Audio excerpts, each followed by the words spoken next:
Hello दोस्तों, good morning, नमस्कार। एक बार फिर से स्वागत है आपका हमारे YouTube channel Sikar study point पर। दोस्तों, परीक्षा वाणी ये बुक है और मैं नई बुक लाया हूँ, बिल्कुल नई एडिशन है, ये देखिए। और लगभग जो भी उत्तराखंड एग्ज़ाम की तैयारी करते हैं उनके पास ये होती है। और इससे पहले मैं आपको उत्तराखंड एक संक्षिप्त अवलोकन 5 से लेकर 81 पेज तक दिया है। प्लेलिस्ट बनी हुई है, प्लेलिस्ट में आपको आसानी से मिल जाएगा। बाकी डिस्क्रिप्शन में लिंक है, आप इसे देख लीजिएगा। पूरी 10 घंटे की वीडियो है और 15 से 20 क्वेश्चन आपके यहाँ से बन जाएंगे।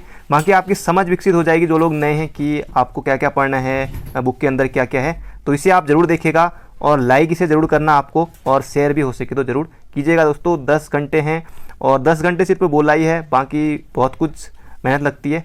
तो ये मैंने दिया हुआ है और बाकी सारे 1 से लेकर 22 चैप्टर तक पूरा एक चैप्टर हमारा पूरा हो गया है। आज हम देखेंगे इसमें उत्तराखंड प्रमुख नगर, पर्यटन एवं धार्मिक स्थल, और ये हम देखेंगे। और हरिद्वार जनपद से लेकर हम पूरा ही देखेंगे इसमें, ये देखेंगे। फिर बाकी उसके बाद, क्योंकि ये इसलिए ज़रूरी है ना दोस्तों, क्योंकि इसमें जिला वाइज है, क्योंकि 13 जनपदों के बारे में इसमें पूरा है।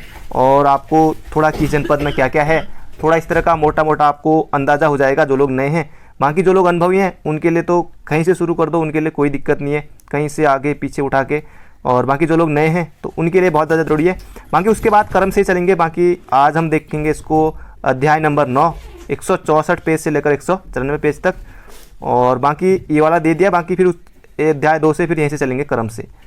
तो बाकी मैंने ये पूरा ही दे दिया है, बिल्कुल नया एडिशन है, वीडियो भी क्लियर है। थोड़ा आप स्पीड बढ़ा के थोड़ा देख सकते हैं, एग्ज़ाम बहुत है। तो शुरू करते हैं दोस्तों, ज़्यादा देर ना करते हुए। तो ये है दोस्तों आज हमारा अध्याय 9, प्रमुख नगर, पर्यटन एवं धार्मिक स्थल। अब दोस्तों, उससे पहले हरिद्वार जनपद शुरू करें, उससे पहले थोड़ा इतना तक हमको यहाँ तक देखना होगा। बाकी क्योंकि कुछ चीज़ें यहाँ से भी इम्पोर्टेंट है, अगर आपको लगता है कि ये ज़रूरी नहीं है तो आप वीडियो आगे करके भी देख सकते हैं। अब मैंने कहा है कि पूरी बुक आपको पढ़ाऊँगा, एक एक लाइन आपको। जिन लोगों के पास बुक नहीं है, कई लोग ऐसे भी हैं बुक नहीं है उनके पास, तो उनके लिए भी बहुत ज़्यादा ज़रूरी है। और बाकी आपके पास बुक तो होनी चाहिए दोस्तों, बुक आप ज़रूर ले लीजिएगा। और ये बुक चले आ रही है पहले से ही, और आने वाले समय में भी इससे प्रश्न बनते हैं। तो शुरू करते हैं। सबसे पहले यहाँ पर दिया हुआ है, तो अध्याय हमारा 9 है, प्रमुख नगर, पर्यटन एवं धार्मिक स्थल।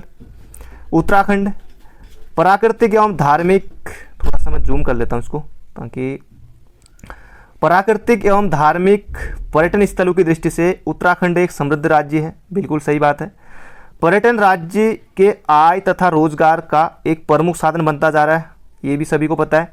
अतः राज्य सरकार इस क्षेत्र के सुनियोजित एवं तीव्र विकास के लिए बहुआयामी पर्यटन नीति बनाकर व्यापक कार्य योजना एवं संस्थागत ढांचे की व्यवस्था कर रही है। बाकी लूसेंट विश्व इतिहास मैंने दे दिया है, लिस्ट में आके आप देख लीजिएगा। बाकी इस तरह से लूसेंट में पूरा करेंगे। पर्यटन नीति, राज्य के गठन के समय गठित अंतरिम सरकार ने 26 अप्रैल 2001 को उत्तराखंड पर्यटन नीति की घोषणा की। तो 26 अप्रैल 2001 को उत्तराखंड पर्यटन नीति की घोषणा की, ये मैंने अंडरलाइन कर लिया है, ये आपके लिए बहुत ज़्यादा महत्वपूर्ण है। इस नीति के मुख्य बिंदु अब हम देख लेते हैं। उत्तराखंड को पर्यटन प्रदेश के रूप में विकसित करना, यहाँ पर साफ साफ लिखा हुआ है, उत्तराखंड को पर्यटन प्रदेश के रूप में विकसित करना तथा यहाँ की सांस्कृतिक विविधताओं एवं संभावनाओं को उजागर करना, पर्यटन को पर्यावरण के अनुकूल एवं प्राकृतिक संसाधनों के संरक्षण के अनुरूप बनाने के लिए इको टूरिज्म को प्रोत्साहित करना। अगला है यहाँ पर, पर्यटकों को उनकी मूल अभिरुचि एवं निजी आर्थिक क्षमता के अनुरूप सुविधाएं उपलब्ध कराने के लिए निजी एवं सार्वजनिक क्षेत्रों की सहभागिता, पर्यटन स्थलों का राष्ट्रीय एवं अंतर्राष्ट्रीय स्तर तक प्रचार प्रसार करने के लिए सूचना प्रौद्योगिकी का प्रयोग करना, पर्यटन हेतु विभिन्न स्रोतों से पूंजी निवेश में वृद्धि का प्रयास करना, मनोरंजन पार्क के साथ साथ संस्थागत एवं साहसिक पर्यटन का विकास करना, पर्यटन के त्वरित समग्र एवं संतुलित विकास हेतु वर्तमान विभागीय ढांचे में आमूलचूल परिवर्तन के साथ एक अधिनियम द्वारा उत्तराखंड पर्यटन बोर्ड का गठन करना। इस बोर्ड में पर्यटन क्षेत्र के 5 विशेषज्ञ होंगे। तो यहाँ से कुछ महत्वपूर्ण है, इसलिए मेरे को एक एक लाइन पढ़नी बहुत ज़्यादा ज़रूरी है। जो सरकार को पर्यटन संबंधी मामलों में सलाह एवं मार्गदर्शन देंगे। बोर्ड में 3 निदेशक होंगे जो परियोजना प्रतिपादन, वित्त एवं निवेश तथा प्रचार एवं विपणन का कार्यभार संभालेंगे। यह बोर्ड राज्य में पर्यटन से संबंधित विषयों पर सुझाव देने वाला सर्वोच्च उपक्रम होगा। इसके अध्यक्ष पर्यटन मंत्री। पर्यटन मंत्री कौन है ये आप कमेंट बॉक्स में बताइएगा। उपाध्यक्ष एवं पर्यटन विकास आयुक्त, मुख्य सचिव, कार्यकारी अधिकारी। तो पर्यटन मंत्री कौन है ये आपको बताना है। आप जब जब वीडियो देख रहे हैं तब भी आपको, चाहे कई लोग इसको बाद में देखेंगे, कई अभी देखेंगे, तो जो अभी देख रहे हैं जब देख रहे हैं तो ये आप बताइएगा। गढ़वाल एवं कुमाऊं मंडल का विकास निगमों में पर्यटन, अब यहाँ से कुछ तो महत्वपूर्ण ही देख लेते हैं इधर भी, यहाँ है आगे, हाँ, के विकास के लिए समन्वय स्थापित करना, पर्यटकों की सुविधा के लिए सड़क परिवहन के साथ साथ रेल एवं वायु परिवहन की सुविधा उपलब्ध कराना, पर्यटन क्षेत्रों में स्वरोजगार के उद्देश्य से उत्तराखंड पर्यटन विकास योजना को कार्यान्वित करना। नई पर्यटन नीति, सितंबर 2018 में प्रदेश सरकार ने नई पर्यटन नीति की घोषणा की। इस नीति में पर्यटन को उद्योग का दर्जा देते हुए पर्यटन संबंधी 28 गतिविधियों को सूक्ष्म, लघु व मध्यम उद्योगों जैसे लाभ देने की व्यवस्था की गई है। आगे देख लेते हैं। अब यहाँ से थोड़ा कुछ महत्वपूर्ण है, पर्यटन संबंधी कार्य योजना एवं ढांचे, ये अब देख लेते हैं हम। धरती का स्वर्ग, राज्य में सुनियोजित दीर्घकालीन व सतत पर्यटन का विकास करते हुए इसे धरती का स्वर्ग के रूप में प्रदर्शित करने का प्रयास किया जा रहा है। पीपीपी मॉडल, अब दोस्तों पीपीपी मॉडल ये भी महत्वपूर्ण है। पीपीपी मॉडल, पर्यटन क्षेत्र में स्थानीय स्तर पर रोजगार की अपार संभावनाएं हैं, अतः पर्यटन के क्षेत्र में पूंजी निवेश हेतु लोक निजी सहभागिता पीपीपी मॉडल पर ढांचागत सुविधाएं विकसित करने के प्रयास किए जा रहे हैं। अब यहाँ से महत्वपूर्ण है, अब कई लोग कहेंगे कि ये जरूरी नहीं था उतना, अब देखिए क्यों नहीं है इंपॉर्टेंट, अभी ऊपर भी कुछ चीज़ें आई थी महत्वपूर्ण। पीपी मॉडल महत्वपूर्ण था। पर्यटन वर्ष, पर्यटन को बढ़ावा देने के लिए राज्य सरकार ने 2001 और 2015 को पर्यटन वर्ष घोषित किया गया। अब ये महत्वपूर्ण है, इसे याद रखिएगा। तो जो महत्वपूर्ण होगा वो मैं आपको खुद ही बता दूंगा, बाकी आप नोट्स बना रहे हैं तब भी बहुत अच्छी बात है। सुन रहे हैं चलते चलते सुन लीजिएगा, कहीं शादी ब्याह में जा रहे हैं, आपको मन हुआ कि परीक्षावाणी पढ़नी है और आपने सीकर स्टडी पॉइंट खोल के आप सुनते रहे, या खाना बना रहे हैं तो सुन लीजिए। अगला, वेबसाइट, प्रदेश में पर्यटन के समुचित प्रचार प्रसार हेतु पर्यटन वेबसाइट तैयार कर लॉन्च किया गया है। प्रचार प्रसार, राज्य को पर्यटन के क्षेत्र में विश्व मानचित्र पर लाने के लिए website, CD ROM, table books, प्रचार स्मारिका, अंतर्राष्ट्रीय जन संपर्क कंपनी, इलेक्ट्रॉनिक्स मीडिया आदि के प्रचार प्रसार द्वारा किया जा रहा है। अगला, दिल्ली, सूरजकुंड व चेन्नई में उत्तराखंड उत्सव आयोजित किए जाते हैं। इसी प्रकार के उत्सव बेंगलोर और मुंबई, कोलकाता और अहमदाबाद में भी किए जाते हैं। इसके अलावा राज्य विभिन्न राष्ट्रीय एवं अंतर्राष्ट्रीय पर्यटन गतिविधियों में सहभागी के रूप में भाग लेता है। देहरादून तथा अल्मोड़ा में राष्ट्रीय स्तर के कला एवं पर्यटन मेलों का आयोजन किया जाता है। अब दोस्तों ये थोड़ा लॉकडाउन की वजह से कम हो गया है, वरना अल्मोड़ा में भी इतना कुछ होता है, बहुत ज़्यादा चीज़ें होती हैं। तो ये तो खैर मैं इस चैनल पर नहीं दिखा सकता, बाकी दूसरे चैनल पर ज़रूर दिखा सकता हूँ जब मेले ये सब इस तरह के होते हैं। अगला, पर्यटन सूचना केंद्र, पर्यटकों को उच्च स्तर की मार्गीय सुविधा उपलब्ध कराने के लिए पर्यटन सूचना केंद्र की स्थापना करना। खैर ये उतना महत्वपूर्ण नहीं है, ये वाला थोड़ा महत्वपूर्ण है। सांस्कृतिक धरोहरों का सूचीकरण, Indian National Trust for Art and Cultural Heritage यानी कि इंटेक द्वारा राज्य की सांस्कृतिक धरोहरों का सूचीकरण किया गया है, तो ये महत्वपूर्ण है। अब थोड़ा ही है बाकी दोस्तों, यहाँ से हरिद्वार शुरू हो जाएगा और थोड़ा बने रहिए, बाकी स्पीड बढ़ा के आप देख लीजिए। अब यहाँ से देखिए पर्यटन, ये जो वीर चंद्र सिंह गढ़वाली है तो ये छूट जाएगा, इसलिए मैं आपको ये बता रहा हूँ। पर्यटन, उत्तराखंड पर्यटन विकास बोर्ड, देश में ये अपनी तरह का पहला विकास परिषद है जिसका गठन अधिनियम के तहत किया गया। यह पर्यटन परिषद से संबंधित नीति निर्धारण, अवस्थापना, सुविधाओं की सुदृढ़ीकरण, पूंजी निवेश के आमंत्रण एवं अनुमति के लिए कार्य करता है। पर्यटन रोजगार योजना, स्थानीय लोगों को पर्यटन की गतिविधियों से जोड़ने के लिए रोजगार के अवसर सर्जित करने के उद्देश्य से प्रदेश सरकार 1 जून 2002 को, ये इंपॉर्टेंट है, इसे आप याद कीजिए, ये मैंने अंडरलाइन कर दिया है, 1 जून 2002 से वीर चंद्र सिंह गढ़वाली पर्यटन एवं स्वरोजगार योजना, ये पूरी जो ब्लैक में भी लिखा हुआ है और मैंने भी अंडरलाइन कर दी है, ये सब आपके लिए महत्वपूर्ण है। वीर चंद्र सिंह गढ़वाली पर्यटन स्वरोजगार योजना 1 जून 2002 को। अगला है, इस योजना के तहत पर्यटन से जुड़ी योजनाओं यथा होटल हो गए, जैसे रेस्टोरेंट हैं, मोटेल, पर्यटन सुविधा युक्त STDO PCO, टेंट नुमा युक्त आवासीय योजना, पर्यटक वाहन आदि के उद्यमों को ऋण पर्यटन विभाग के माध्यम से बैंकों को उपलब्ध कराया जाता है। आगे देख लेते हैं अन्य प्रमुख कदम क्या क्या हैं, कौन कौन से कदम हैं, देख लेते हैं इनको भी। राज्य को विशेष पर्यटन मानचित्र पर पहचान दिलाने के उद्देश्य से साहसिक पर्यटन, इको टूरिज्म, वन्य जीव पर्यटन तथा स्वास्थ्य पर्यटन पर विशेष ध्यान दिया जाता है। रामनगर के समीप चूनाखाल में centre for eco tourism and sustainable livelihood की स्थापना की गई है। यही आ गया एग्जाम में आपका कि जो centre for eco tourism and sustainable livelihood की स्थापना कहाँ की गई है, तो रामनगर के समीप, मसूरी के समीप, नैनीताल, कुछ भी ऑप्शन बन सकते हैं ना। तो ये है। अगला है ग्रामीण पर्यटन को प्रोत्साहित करने के लिए यात्रा मार्ग के निकटवर्ती गांवों को पर्यटन गांव के रूप में विकसित किया जा रहा है। चमोली के माणा गांव, अल्मोड़ा के जागेश्वर धाम गांव को हेरिटेज गांव के रूप में विकसित किया जा रहा है। राज्य के कुछ चुनिंदा गांवों में बायो व ऑर्गेनिक पर्यटन का विकास किया जा रहा है। उत्तरकाशी के मोटाण गांव में वो अगोड़ा गांव और देहरादून के जो जौनसार बाबर क्षेत्र है, पूरा हम पढ़ेंगे जौनसार बाबर क्षेत्र भी, और कोटी इंदौरी गांव पर्यटन हब के रूप में विकसित किया जा रहा है। राज्य में साहसिक पर्यटन को बढ़ावा दिया जा रहा है। ट्रैकिंग हो गया, ट्रैकिंग होगी, माउंटेनियरिंग, कैकिंग, स्कीइंग, रिवर राफ्टिंग आदि प्रमुख साहसिक खेल हैं। देहरादून स्थित सर्वे ऑफ इंडिया परिसर में लगभग 55 एकड़ क्षेत्र में park of the great arc का विकास किया जा रहा है। पर्यटन विकास की दिशा में सरकार द्वारा शीतकालीन पर्यटन की शुरुआत की गई है, जिसके अंतर्गत जोशीमठ, ऊखीमठ, मुखवा, खरसाली, ये जोशीमठ चमोली, ऊखीमठ रुद्रप्रयाग, मुखवा, खरसाली, उत्तरकाशी आदि तीर्थ स्थलों पर अवस्थापना सुविधाओं को सुदृढ़ किया जा रहा है। ग्रामीण पर्यटन को प्रोत्साहित करने की दिशा में भी प्रयास किए जा रहे हैं। अगला है पर्यटन, बस थोड़ा ही है और आने वाला है।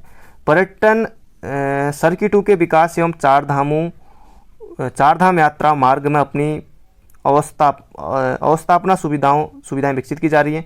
अब कुंभ की तर्ज पर जो नंदा राजजात यात्रा है, इसका भी आयोजन किया जा रहा है कुंभ की तर्ज पर। अब थोड़ा ये बस आ गया, ये हरिद्वार का मैप आ गया है, थोड़ा सा का भी आयोजन किया जा रहा है। देहरादून स्थित पुरानी जेल के नेहरू वार्ड को हेरिटेज के रूप में, तो देहरादून स्थित पुरानी जेल नेहरू वार्ड को हेरिटेज के, नेहरू अल्मोड़ा में बंद थे, अल्मोड़ा जेल में।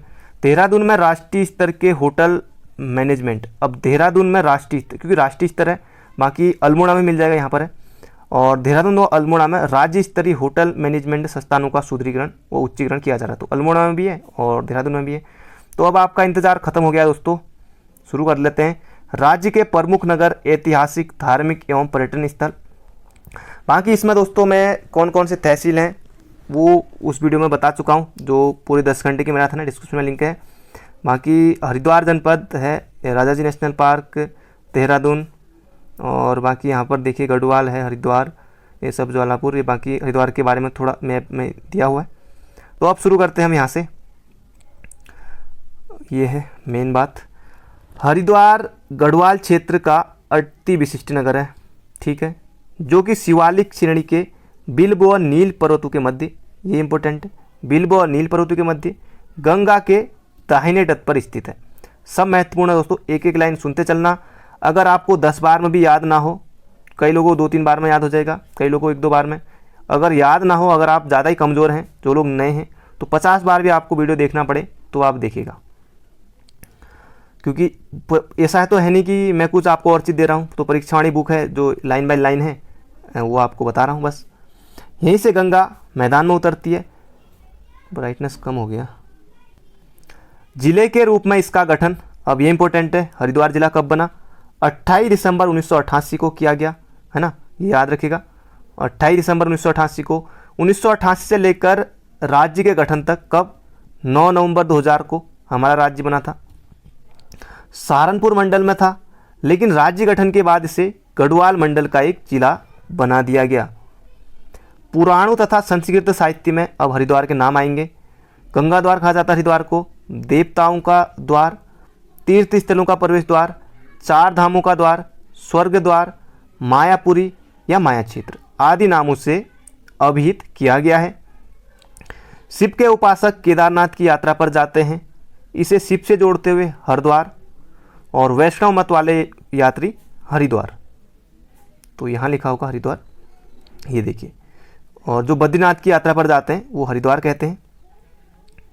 अब यहाँ पर देख लेते हैं, तो ये हो गया हमारा। रामायण काल से पूर्व यहाँ कपिल मुनि का आश्रम था।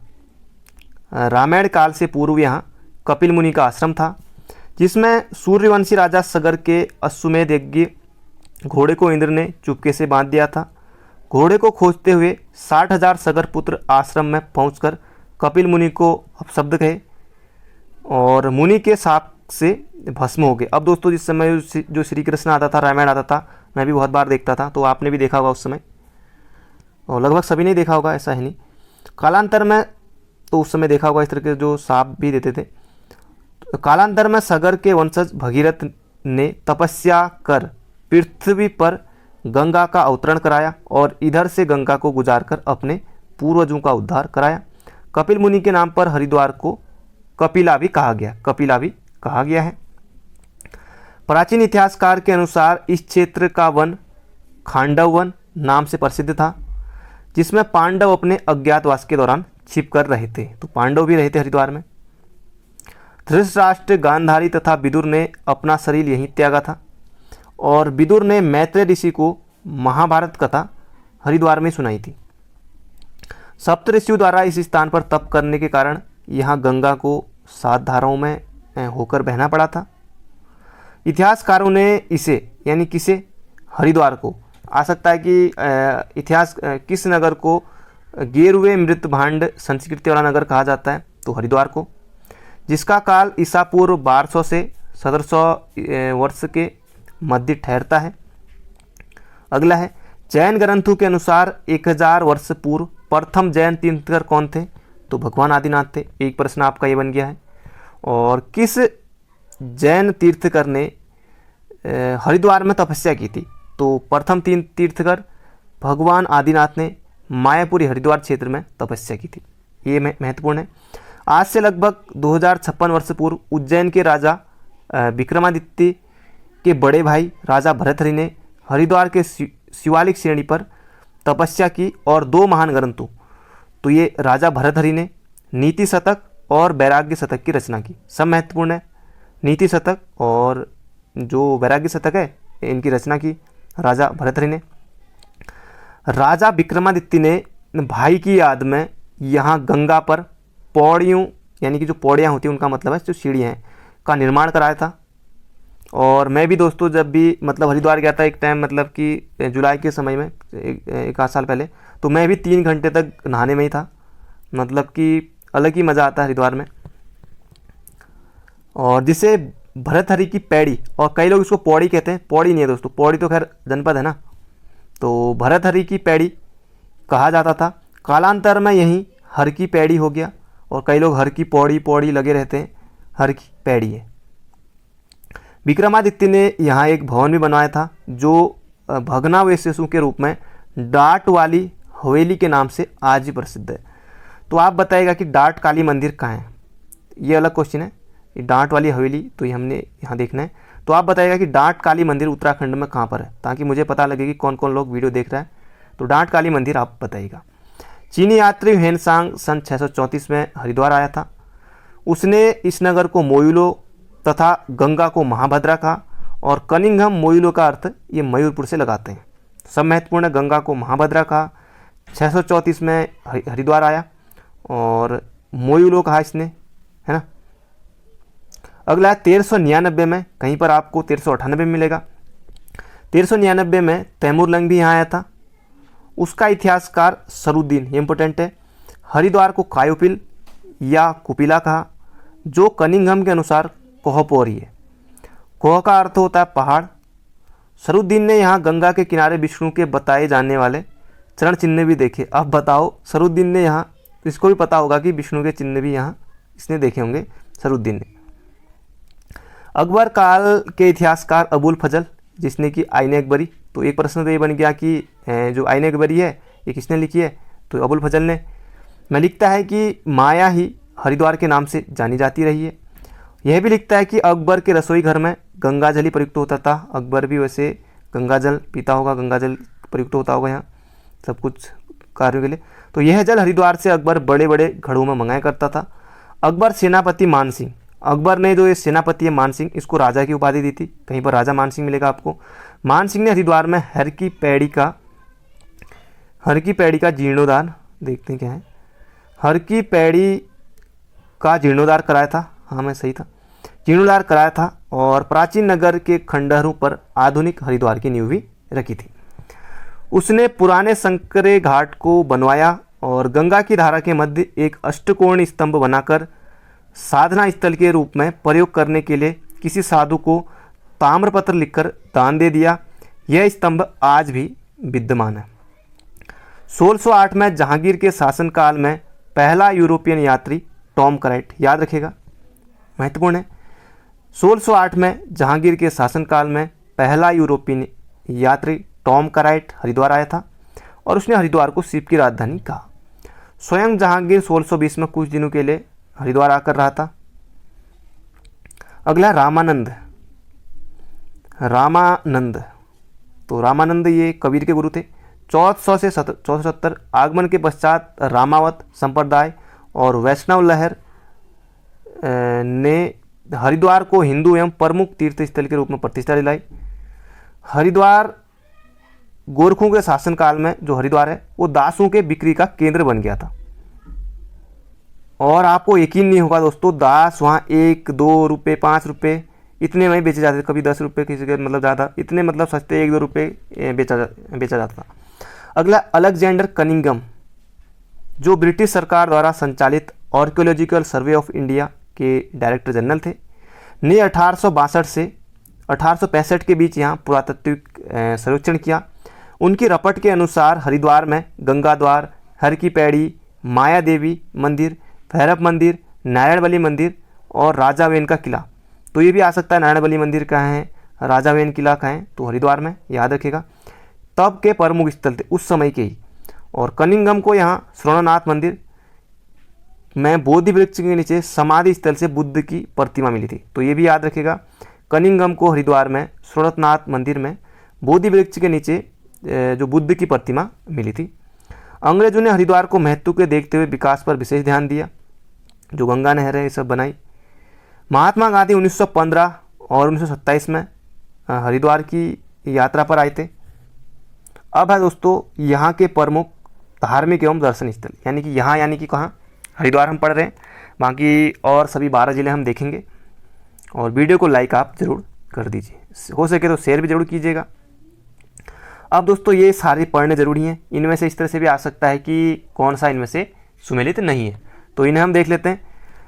हर की पौड़ी, ब्रह्माकुंड, कांगड़ा मंदिर, सुभाष घाट, कुशावर्त घाट, गौ घाट, श्रवणनाथ मंदिर, ये जो बुद्ध वाला अभी हमने देखा था, बुद्ध की मूर्ति, दक्षेश्वर मंदिर, गोरखनाथ मंदिर, चंडी देवी मंदिर, अभी डिटेल में पढ़ेंगे इनके बारे में।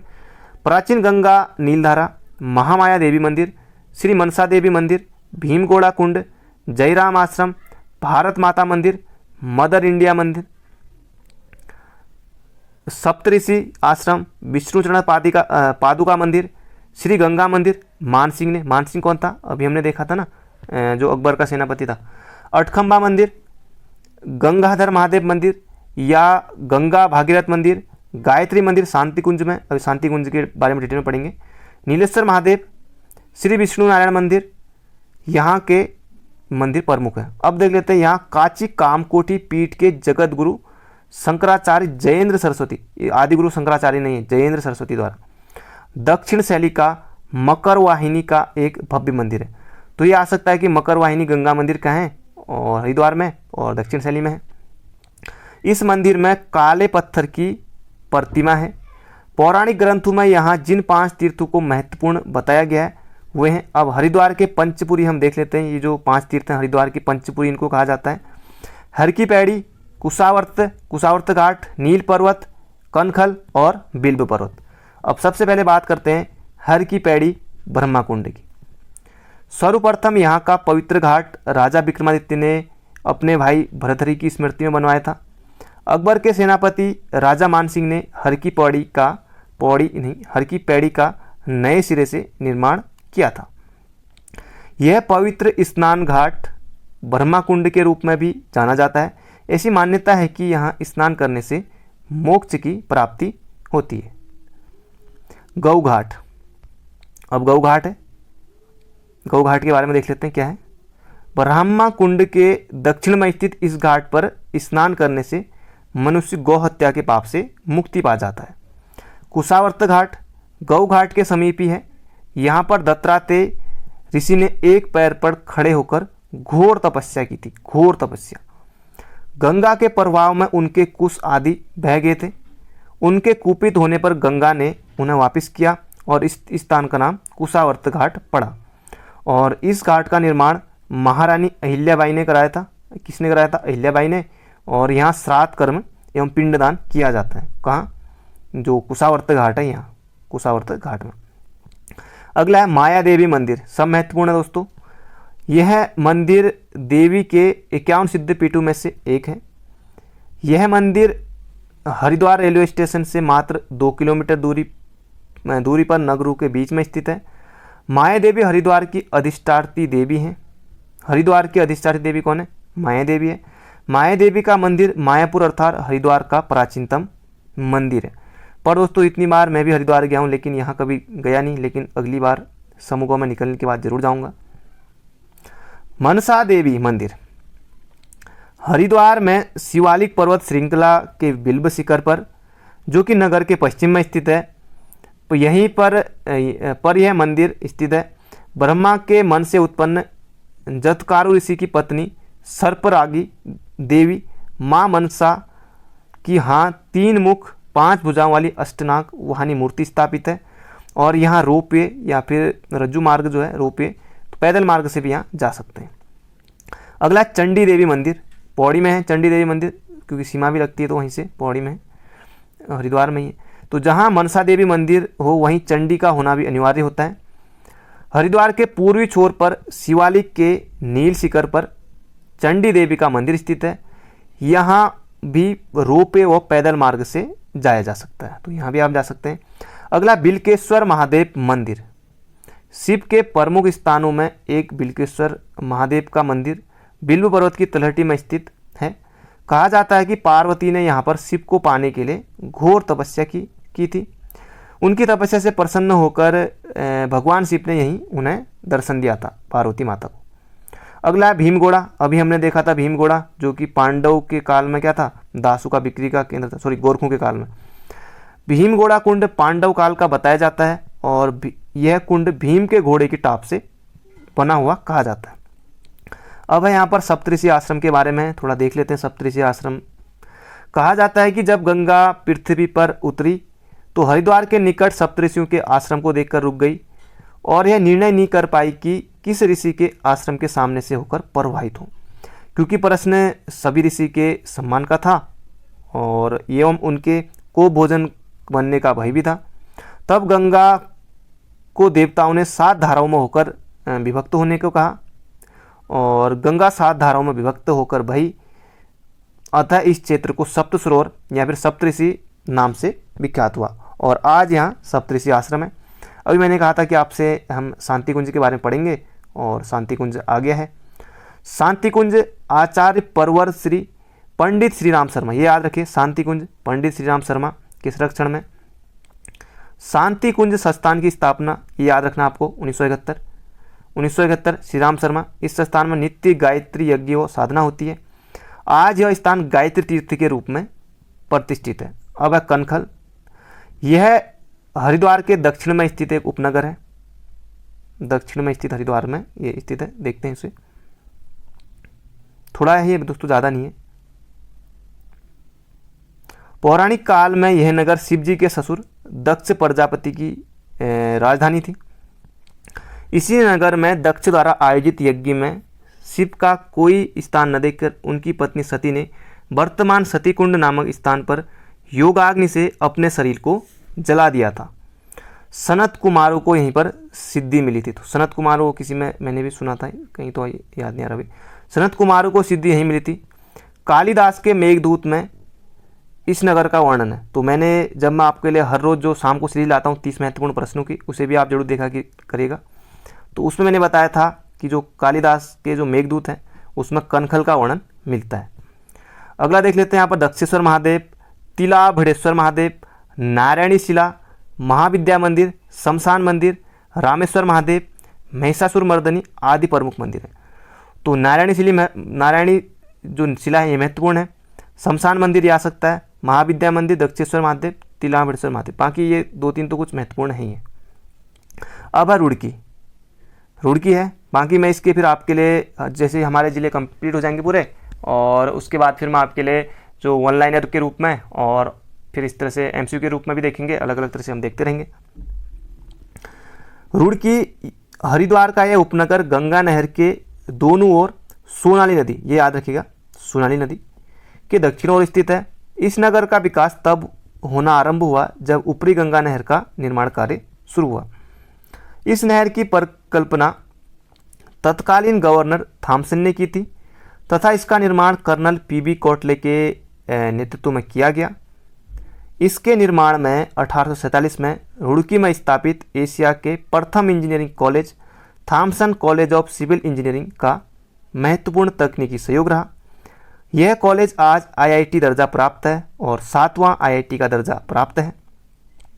इसी तकनीकी संस्थान के नेतृत्व में भारत में पहली बार, ये सब महत्वपूर्ण है जो आने वाला है, इसी संस्थान के नेतृत्व में भारत में पहली बार 22 दिसंबर 1851 को, ये डेट याद रखिए, कब, 22 दिसंबर 1851 को रुड़की से पिरान कलियर के बीच रेल इंजन 2 मालवाहक डिब्बों के साथ रवाना हुआ। इन डिब्बों में मिट्टी भरी होती थी जिसे गंगा नहर निर्माण के उपयोग में लाया जाता था। तो ये आपको याद रखना कब, 22 दिसंबर 1851 को, और कहाँ से कहाँ तक, रुड़की से पिरान कलियर तक, और रेल इंजन के 2 मालवाहक डिब्बे ये चले थे। आगे देख लेते हैं 1847 में स्थापित, ये इंपॉर्टेंट है, एक बार नहीं बहुत बार एग्जाम आता है। 1847 में स्थापित एशिया के प्रथम इंजीनियरिंग कॉलेज, सोचो एशिया का प्रथम इंजीनियरिंग कॉलेज, जैसे एशिया का प्रथम राष्ट्रीय उद्यान कौन सा है, अपना कार्बेट वाला। के पश्चात रुड़की में रक्षा एवं तकनीकी कौशल का प्रमुख कार्यालय है।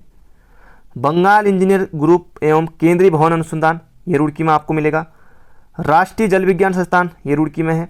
भारतीय सिंचाई अनुसंधान संस्थान, ये रुड़की में। बाकी जब ये पूरा चैप्टर अंत में है तो उसे भी हम देखेंगे, कब स्थापना हुई थी, क्या क्या इनके बारे में सब हम जानेंगे। अभी हम इस तरह से, क्योंकि फिर और ज़्यादा वीडियो लंबी हो जाती है, तो ये सब है। केंद्रीय भवन अनुसंधान संस्थान, भारतीय सिंचाई अनुसंधान संस्थान, राष्ट्रीय जल विज्ञान संस्थान, सब रुड़की में। बंगाल इंजीनियरिंग ग्रुप, ये सब। अगला है, यहाँ हजरत अलाउद्दीन अहमद साबिर की दरगाह है। पिराने कलियर है, जो कि हिंदू और मुस्लिम के बीच एकता की एक जीवंत मिसाल है। तो दोस्तों ये था आज का हमारा हरिद्वार जनपद।